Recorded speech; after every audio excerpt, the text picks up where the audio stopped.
A cada dia que passa, o componente tático do futebol tem ganhado cada vez mais importância. E cada vez mais importante é a tática ou estratégia de jogo para definir ou não o vencedor de uma partida. E é por isso que diversos treinadores têm transformado o futebol num jogo de xadrez, onde determinadas movimentações pré-determinadas da sua equipe visando gerar algum tipo de vantagem ou gerar um erro do adversário, justamente para poder criar situações de ataque através desse erro originado por tática e estratégia de jogo. Aqui no Futebol Traduzido eu venho destrinchando diversos sistemas táticos e estratégias de jogo para aumentar a sua compreensão e entendimento sobre o jogo de futebol. E no vídeo de hoje eu vou falar sobre uma das táticas mais revolucionárias, que vem desde os anos 90 com o Barcelona de Johan Cruyff até os dias mais atuais com Thomas Tuchel, Antônio Conte, Vitor Pereira, Rubem Amorim e Xabi Alonso. Treinadores do mais alto nível do futebol mundial que através do 3-4-3 têm conquistado diversos troféus e mudado como se vê o jogo de futebol moderno. Eu sou o João Vitor, sou treinador de futebol licenciado pela CBF Academy e aqui no Futebol Traduzido eu falo diariamente, você vai encontrar um novo vídeo falando sobre tática e estratégia de jogo. Se esse assunto te interessa, já se inscreve no canal, deixa o seu like e vamos falar agora sobre o famoso 3-4-3.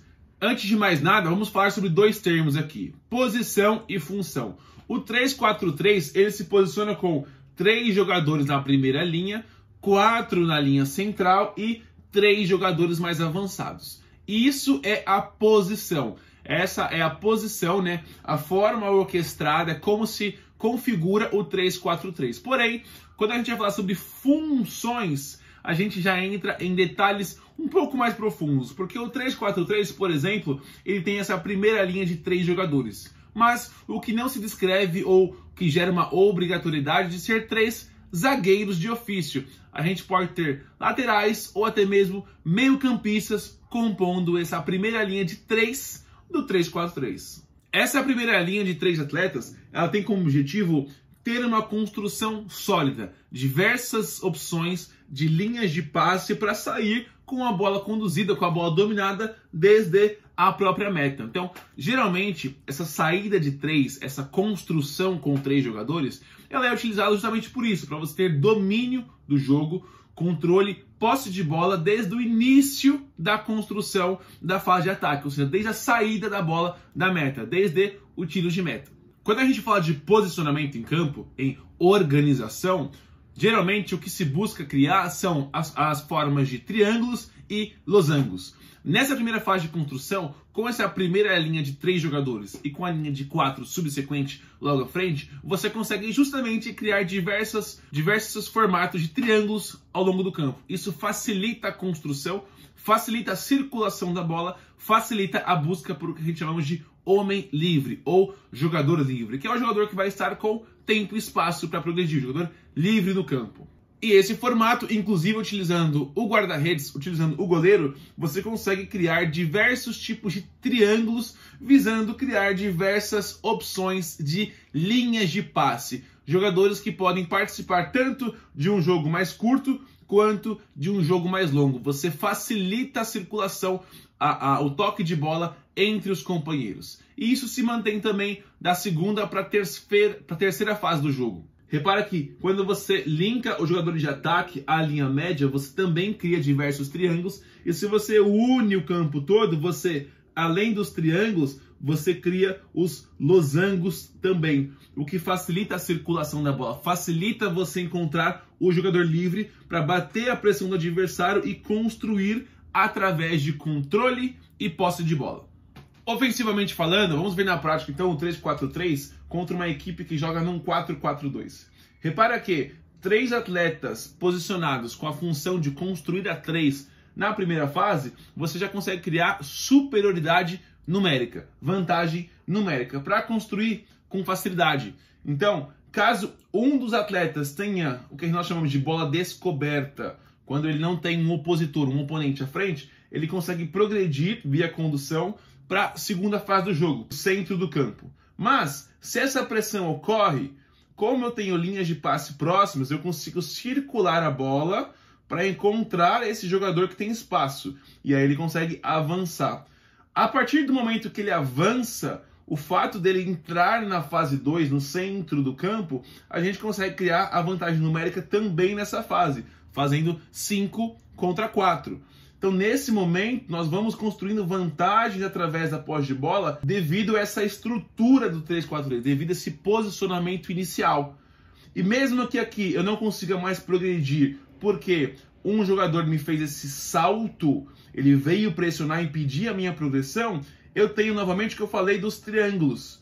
Eu consigo formar triângulos ou losangos que me facilitam bater a pressão. Então, nesse caso, a bola poderia viajar de um defensor para o ala ou para um outro meia, e através do recurso do terceiro homem, eles poderiam, com um ou dois toques, encontrar o jogador livre. No meu exemplo, a bola passa para o 10, que passa para o 8. E numa dinâmica de 3 jogadores, uma tabela de 3 jogadores, eu consigo encontrar o meu jogador livre, com tempo e espaço para progredir. E aí esse 4 contra 4, igualdade numérica, é sempre mais perigoso para a defesa pela ausência de coberturas. Sempre que houver um salto, vai se criar um jogador livre novamente. E dessa forma, o 3-4-3, através da estrutura de posicionamento, facilita essa construção de jogadas, esse poder ofensivo muito elevado.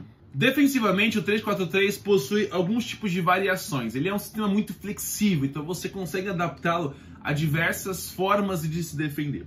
Existem algumas equipes que se defendem no próprio 3-4-3, principalmente quando elas pressionam em bloco alto. Você faz a pressão com os 3 atacantes mais à frente, você tem uma linha de 4 de apoio e uma linha de 3 para fazer coberturas. Então, muitas equipes já usam essa própria configuração no momento sem bola. Porém, existem outras variações que você vê regularmente diversas equipes aplicando.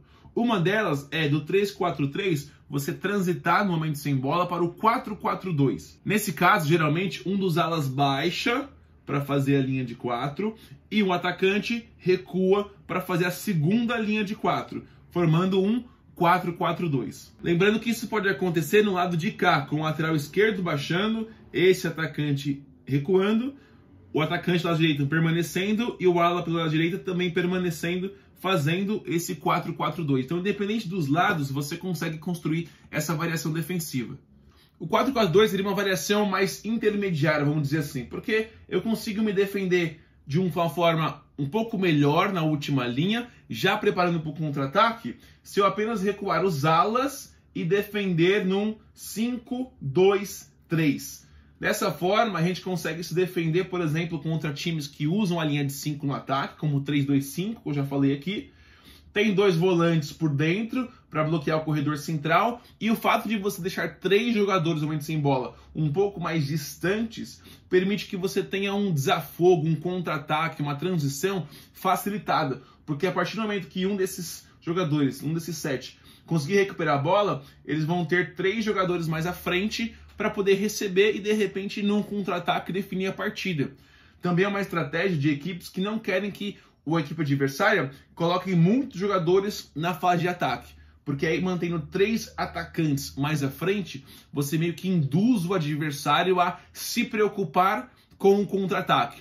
Então é meio que assim, não posso pôr meu time tanto ao ataque, porque se eu perder a bola, o adversário está pronto para me contra-atacar. Então, veja como defensivamente o treinador tem que pensar no momento que o time vai fazer, quando ele recuperar a bola e partir para o ataque. E manter os 3 atacantes à frente facilita justamente isso, impedir que o adversário avance com muitos atletas, porque você deixou algo para eles se preocuparem lá atrás. E a variação que eu considero assim mais focada na organização defensiva, em realmente defender com o máximo de atletas, por exemplo, é o sistema que o Crystal Palace vem utilizando e deu certo na última final da Community Shield contra o Liverpool, é recuando também os atacantes de lado, deixando apenas o centroavante mais à frente, formando um 5-4-1. Então, novamente, 5-4-1, você bloqueia muito esses espaços de amplitude e corredor central, você defende muito bem, porém só deixa um atleta para puxar um contra-ataque ou para gerar essa preocupação para o sistema defensivo da equipe que está te atacando. Então, é um sistema que muito mais focado em se defender, em segurar uma partida, em manter um empate, em segurar uma vitória depois de você conquistar uma vitória, mas que vai te gerar pouquíssimas opções de transição ofensiva, de contra-ataque. É realmente uma retranca, vamos dizer assim, o 5-4-1. É excelente para defender, mas não tão bom para transitar, para contra-atacar a equipe adversária. Mas é uma variação também possível e muito facilitada através da estrutura base 3-4-3. Exatamente isso que mais me fascina no 3-4-3. É um sistema muito flexível, muito adaptativo, diversas equipes conseguem utilizá-lo porque você consegue encaixar o seu elenco e características dos jogadores num 3-4-3. Então, por exemplo, no sistema base, se você tem um lateral direito que ele não apoia muito bem, mas ele tem uma excelente saída de bola, ele pode ser um componente dessa primeira linha, porque você pode defender num 4-4-2, por exemplo, um 4-4-2, com o lateral esquerdo recuando e o lateral direito que não é muito bom em atacar, vamos dizer assim, ele é um pouco mais velho, um cara mais experiente que te traz uma saída de bola, mas se auxilia pouco e ao fundo, permanecendo nessa construção a 3 e o lateral esquerdo recuando, visto que esse jogador é um jogador um pouco mais ofensivo. Ah, eu não tenho um ala direita, eu posso dar de repente um ponta aqui porque ele não vai precisar recuar para defender como lateral, ele vai atacar e defender como ponta do 3-4-3, meio que fazendo a função de ala. Então, consigo encaixar ele aqui. Vamos supor que eu tenho um ponta que ele também joga muito bem por dentro. Ou, por exemplo, ele era um ponta velocista, como o Lucas Moura, como o Neymar, mas ele consegue ajudar muito pouco defensivamente. Eu iria perder a qualidade dele com bola se ele recuasse aqui. Então eu uso esse ponta mais por dentro, como jogar hoje o Lucas Moura, como joga hoje o Neymar, onde eu coloco ele para jogar mais perto do gol, no momento com bola, mais por dentro, e eu tiro bastante das responsabilidades defensivas dele no ponto de vista de recuar muito do campo, poupando o fôlego dele, permitindo que ele mostre o talento dele muito mais no momento com bola do que no momento sem bola. Esse é o grande diferencial do 3-4-3 que ficou muito famoso com o Johan Cruyff no Barcelona de 92, onde o Barcelona venceu a sua primeira Champions League e desde lá ele vem se atualizando, vem se modificando para poder alcançar as exigências do futebol moderno e, por ser um sistema muito flexível, ele permite que diversas equipes, desde aquelas que se defendem muito mais e contra-atacam, até aquelas que querem ter a bola, querem construir a partir da bola, a partir de ataques posicionais, de construir de pé em pé e também chegar no objetivo final, que é fazer mais gols do que conceder à equipe adversária. Bom, esse foi um resumo bem rápido e prático sobre o 3-4-3, um dos meus sistemas favoritos, e eu espero que você tenha entendido o porquê que eu gosto tanto do 3-4-3 e o quão poderoso é esse sistema. Independente dos comportamentos e ideias do treinador, ele pode ser aplicado em 80%, 90% das equipes do nosso futebol. Se você gostou desse vídeo, dá um like no vídeo para eu entender que você está gostando desse tipo de conteúdo. Eu deixo os comentários aqui embaixo para você comentar uma sugestão, um tema, um assunto que você gostaria de entender mais e de aprender mais, e eu posso trazer aqui no próximo vídeo. Se você curte esse tipo de conteúdo sobre tática e estratégia de jogo do futebol, se inscreve no canal para você não perder os próximos conteúdos. Todo dia tem um vídeo novo aqui para você aprender mais e ver o futebol de forma traduzida. Eu sou João Vitor, sou treinador de futebol, licenciado pela CBF Academy.